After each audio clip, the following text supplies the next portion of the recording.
હણીંદ્રાની ઘટના પૂરી નથી થઈ ત્યાં તમે આવી રીતે ભાગી જશો મેડમ? અને આ WhatsApp કઈ રીત છે મેડમ? આ WhatsApp ની વિગતો કોને આ મોકલી? જિલ્લાના વાલીઓ રજૂઆત કરવા કોને આવે એ તો તમે કહો.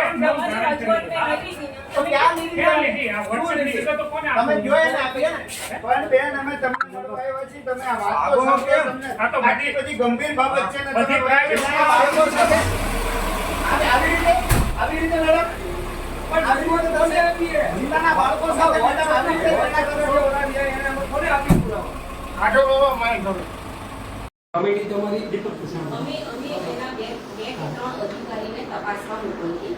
વિદ્યાર્થીઓ અને વાલીઓના નિવેદન લેવામાં આવે એમાં. બરાબર, એવું નહીં કે ખાલી સંચાલકને પૂછી અને સાહેબ એ કમિટીની અંદર અમારો કોઈ માણસ જઈ શકે આવે? ના, તમારું કેમ ન જઈ શકે? એ તો તમારા અધિકારીઓ તમે જે આ કોઈ સરકારી અંગે અમારે તપાસ કરવાની હોય. તમે અણિદ્રા વાળી વાતમાં એવું કહ્યું મેસેજ તમને આમ તો ન્યૂઝ પેપરમાં આવે તો એટલે મને અમારા ગ્રુપ દ્વારા જ મળ્યો છે. અમારું ગ્રુપ છે એટલે તમે તપાસ કરી હા. તો એમાં પ્રાથમિક વિભાગમાં આ કોઈ ઇસ્યુ નહોતો. તો એ ઇસ્યુ શેમાં હતો? અચ્છા, ન્યૂઝ ખોટા હતા એવું કહેવાનું હતું. ન્યૂઝની અંદર જે પ્રાથમિક શાળાનું પહેલા દિવસે આપ્યું એટલે અમે પ્રાથમિકમાં તપાસ તો પછી તપાસ તમે કરી તો એ ન્યૂઝ તો હતા જ. તો પછી પ્રાથમિક ન્યૂઝમાં ઘણીવાર ભૂલ થતી હોય. અચ્છા, તો એ ન્યૂઝમાં ભૂલ છે આવું અમે માનીએ શાળા આપે બરાબર, બીજી શાળા આપે એટલે શાળા તો જુદા જુદા પ્રકારની પ્રાથમિક હોય, માધ્યમિક હવે હોય. તમારું એવું કહેવાનું છે કે અણિદ્રા વાળા વિષયમાં જે પેલા ભાઈ ચડ્ડી અને બનિયાન ને ખંભે ધોકો રાખી અને પેલા આરએસએસ ના કોઈ પ્રિન્સિપાલ એમનું ડીપી જેવું છે. તમે એક મને એક અમારા પ્રાથમિક તમને એક જ એમાં ખાલી નંબર કાઢવો પડે. હું તમને એટલું જ ખાલી પૂછું છું એ માધ્યમિકમાં હશે, ઉચ્ચ માધ્યમિકમાં હશે. હવે તમે તો એમાંથી છૂટ્યા કે ભાઈ પ્રાથમિક વિભાગનો વિષય નથી એટલે તમે છૂટ્યા. હું એટલું પૂછીશ, તમે પણ અહીંયા નાયબ જિલ્લા શિક્ષણ અધિકારી છો મારા ખ્યાલથી. તમે ચાલુ નોકરીએ તમારા ડીપી પર કોઈ પાર્ટીનું બેનર અથવા કોઈ સંસ્થા જે પાર્ટીઓ સાથે જોડાયેલી હોય આનું ડીપી રાખી શકો ખરા? ટીચર પ્રિન્સિપાલ કઈ શાળામાં છે જ્યાં હશે ત્યાં શિક્ષક રાખી શકે ખરા? અરે ક્વેશ્ચન છે આ. સરકારી શાળાનો શિક્ષક જેને ગવર્નમેન્ટ પગાર ચૂકવે છે એ શિક્ષક કોઈ પાર્ટીના બેનર સાથે અથવા પાર્ટી સાથે જોડાયેલી સંસ્થા શું સરકારી શાળાના શિક્ષકો ન રાખી શકે? મતલબ એનું જે ડીટીએફ એ કાઢજો એ બી બતાવે છે. એક સેકન્ડ પેલી પૂરી. તમે જે મને એની વિગતો આપો છો. હા, અમે વિગતો વિગતો આપવાની છે ને નહીં, વિગતો માટે જ આવ્યા છે. અચ્છા, તો આઈપીએસ આવી પૂરું કરો. આ અનિન્દ્રા સ્કૂલના પ્રિન્સિપાલ છે. કઈ વાંધો નહીં, તમે પણ આ જોઈ લો. તમે મને આના ફોટાની કોપી આપો. આપણે જોઈ લે કે ભાઈ અમારી તપાસ શાળાના શું છે કરી કે રહ્યા અમે? તમારો નંબર આપો, એમાં એ ફોટા આપે છે. આ IPS સ્કૂલ છે. બરાબર. તો વધારે સારું. એટલે મારે શું તપાસમાં મોકલું? આરોપીને પણ પકડી દઈએ કે એટલું તમે કરી લેશો? અમે કરીશું ને. આ સુરેન્દ્રનગરની IPS પ્રાથમિક શાળા છે. પ્રાથમિક શાળાના વાલીઓને મોકલેલા સ્ક્રીનશોટ છે. એમાં સ્પષ્ટ તમે વાંચી શકો જોઈએ.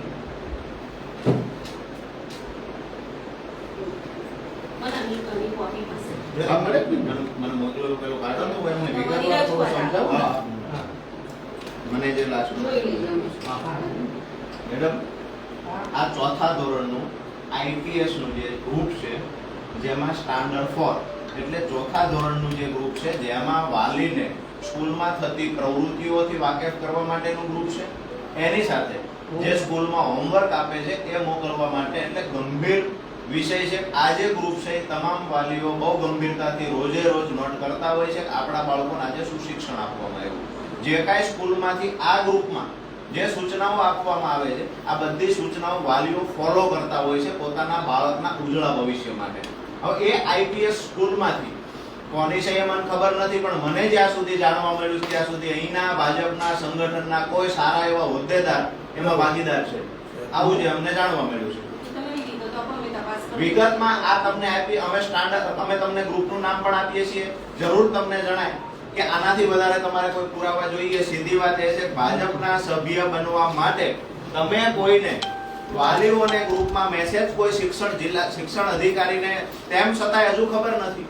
આઈપીએસ વાળા કોઈ ન્યૂઝ ચાલ્યા છે કે હા અચ્છા તો ન્યૂઝ પણ ચાલ્યા છે તેમ છતાંય તમે કહો છો કે અમને ખબર નથી અને અમે અત્યારે ફરિયાદ કરી ત્યારે ખબર પડી તો મેડમ આપ શું કરો છો આપના વિભાગમાં એ મને સમજાવો આપ નાયબ અહીંયા જિલ્લા શિક્ષણ અધિકારી આપ શું કરો છો એટલે એપ્લિકેશન મતલબ એપ્લિકેશન મળે છે પોતે એપ્લિકેશન ની કઈ મજા એપ્લિકેશન નહીં કરો એમ અમને જે કાલે સવારે સ્કૂલમાં દારૂના ચાલતા હોય તો તમે વિરોધ હોય ને અચ્છા તો તમને અણિદ્રા બાબતની એપ્લિકેશન મળી હતી કોઈ ન્યૂઝ અચ્છા તો આના પણ ન્યૂઝ ચાલ્યા છે મતલબ એ ભાજપના સંગઠનના હોદ્દેદારની સ્કૂલ છે એટલા માટે ત્યાં નથી આવું કઈ છે મેડમ એવું નથી જોઈ લેજો ક્યારે જોઈ લેશો આજે અચ્છા હવે આ ગ્રુપ બાબતે તમારે વધારાની કઈ વિગત જોઈએ છે બોલવા એ કોઈ ચોક્કસ પાર્ટી પોતાના સભ્યો બનાવવા માટે બાળકોનો જે વિદ્યાર્થીઓનો મિસયુઝ કરે નહીં મીટિંગ હશે બેન આનાથી ગંભીર વિષય કયો છે મેડમ સાચી વાત છે હું બે જોઈ બે મિનિટ નહીં આનાથી ગંભીર વિષય કયો છે તમે સમજો છો અમારી વાત મને જે ખબર પડે છે ચોક્કસ પાર્ટી માટે કે ભાઈ આ ભાજપના સભ્યો બનાવવા માટે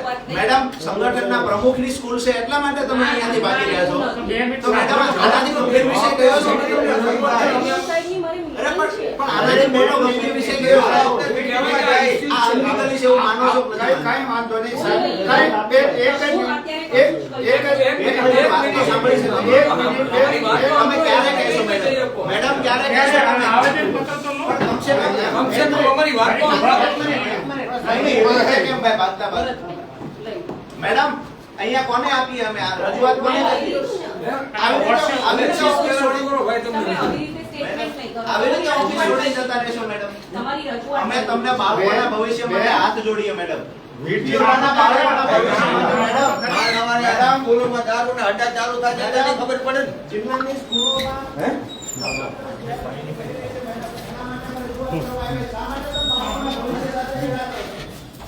મેડમ મને રવાજની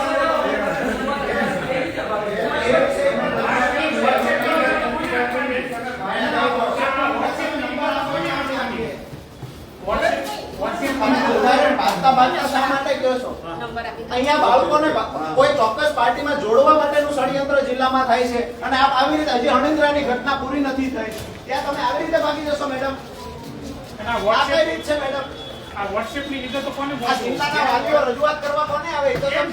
તમારી રજૂઆત મેં નથી દીધી. તો ક્યાં લીધી ક્યાં તમે? લીધી? આ WhatsApp ની વિગતો કોને તમે આપવી? કયો એને આપીએ ને પણ બેન અમે તમને મળવા આવ્યા છીએ તમે આ વાત તો છો કેમ આ તો આટલી બધી ગંભીર બાબત છે ને બધી તમે private જિલ્લાના બાળકો સાથે આવી રીતે મેડમ પણ રજૂઆત તમે આપીએ જિલ્લાના બાળકો સાથે મેડમ આવી રીતે ઝઘડા કરો છો. કોને આપી પુરાવો કાઢો બાબા માય ગયો બોલો આ સુરેન્દ્રનગર જિલ્લાના અધિકારી છે કાળા કાચવાળી ગાડી છે ને આ કાળા કાચવાળી ગાડી. અચ્છા. કાળા કાચવાળી તો ગાડી રાખે છે. જિલ્લાની અંદર શિક્ષણની પથારી ફરી ગઈ છે મીટિંગ આપણે પૂરી ન કરવા દેવી ને મીટિંગ તમે નાયબ જિલ્લા શિક્ષણ અધિકારી છો તમે કયો એમાં અમે વિગત આપીએ છે એમાં આપીએ બોલો WhatsApp નંબર આપો. લેખિત આપે છે તમે WhatsApp નંબર આપો એમાં ટોટલી વિગત અમે આપીએ અમૃતલાલ લખી દો. સાંભળો, જે હશે ને, એક તમે એક સેકન્ડ તમે નાયબ જિલ્લા શિક્ષણ અધિકારી છો આ ઘટનાથી અમે તમને વાકેફ કર્યા હવે ઓફિસ છોડીને જિલ્લા શિક્ષણ અધિકારી ભાગી ગયા હવે અમે તમને કહીએ કે આ મુદ્દે અમે રજૂઆત કરી અમે વળતો થાય 91 તમારો જ નંબર આપો ને એમાં નાખીએ કારણ કે મેડમ તો મને નથી લાગતું કે બાળકોના ભવિષ્ય સાથે એમને કોઈ લેવા દેવા છે તમારો નંબર આપો શિક્ષણની ફજેતી આખા જિલ્લામાં ગુજરાતમાં થાય છે અને સુરેન્દ્રનગર જિલ્લાના શિક્ષણ અધિકારીઓ એનું પેટનું પાણી નથી ચાલતું આખા રાજ્યની અંદર આઈની ફજેતી થાય છે અણિદ્રાની પૂરી નથી થઈ આઈપીએસ ની ચાલુ થઈ ખરેખર આઈપીએસ માં શું ચાલે છે આ અમે નથી જાણતા પણ જે સોશિયલ મીડિયાથી મેસેજ મળ્યા છે કમસે કમ એની તપાસ તો થવી જોઈએ ને હેલો હાલે હાલે ડીપીઓ નો નંબર આપે ઈ કે આમને કરો ને આ ડીપીઓ નો નંબર એક કામ કરો તમે એમની જોડે અમારું ફરિયાદ કોને એક સેકન્ડ અમે ફરિયાદ કોને આપીએ ખાલી તમે બે સંકલન કરી લો પેલા તમે એમને પૂછી લો ગવર્નમેન્ટ નંબર અમે તમને ગવર્નમેન્ટમાં જ અમે નાખીએ અમે તમને ફરિયાદ એક પણ હું રજૂઆત કરતા હોય છે.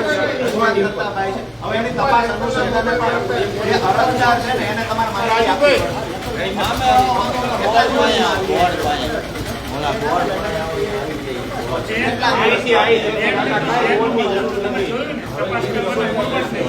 કાંઈ વાંધો નહીં. અમે 2 દિવસ પછી અમે પાછા તપાસ કરીએ છીએ.